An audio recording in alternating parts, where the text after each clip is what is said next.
Welcome back to Beyond Days of the Reef. If you didn't see the first or second episode in this Temperate Tuesday research series, go ahead and check it out.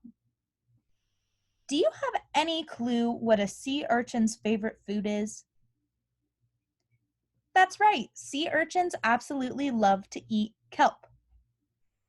When their populations get out of control, they work together in groups like a hive mind, mowing down the kelp forests and creating urchin barrens like you can see to the left. An urchin barren is basically a cleared area of the seafloor created by the hungry urchins after they ate all the kelp that used to live there.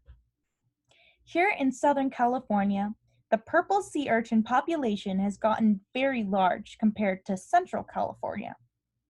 The difference is that the urchins in Southern California no longer have their natural predator, the sea otter, while they still do in Central California. Data from the SBC LTER monitoring programs has been used to measure the effect of the pressure that urchins put on kelp. With less urchin predators in Southern California than in Central California, which place would you expect there to be more kelp? I thought that there would be more kelp in Central California, but it turns out there is more in Southern California. Scientists with the SBC LTER made a surprising discovery that the strength of waves from winter storm disturbances has a bigger effect on the amount of kelp than the urchins do. Since the waves during storms are stronger in Central California, there is only half the amount of kelp there compared to Southern California, even despite the crazy amount of urchins eating the kelp in Southern California.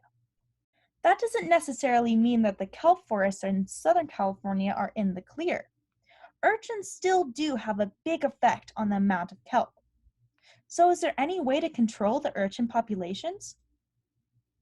Turns out they have another natural predator, the California spiny lobster, which can't necessarily replace the otters, but may eat enough urchins to prevent those nasty urchin barrens from forming. Check out our last week's videos on our lobster at the reef, Boris, for more info about the spiny lobster. At certain times of the year, we fish lobsters in traps like this one.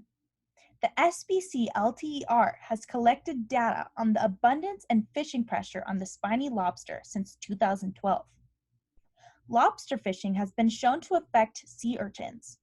With less lobsters out there to eat the urchins, the lobsters may not be able to control the urchin population. Lobster fishing has also been shown to cause disease in the urchins, because without as many predators to eat the sick and weaker urchins, the urchins get packed closer together and can't social distance. So say we want to restore the kelp forests back to their previous state.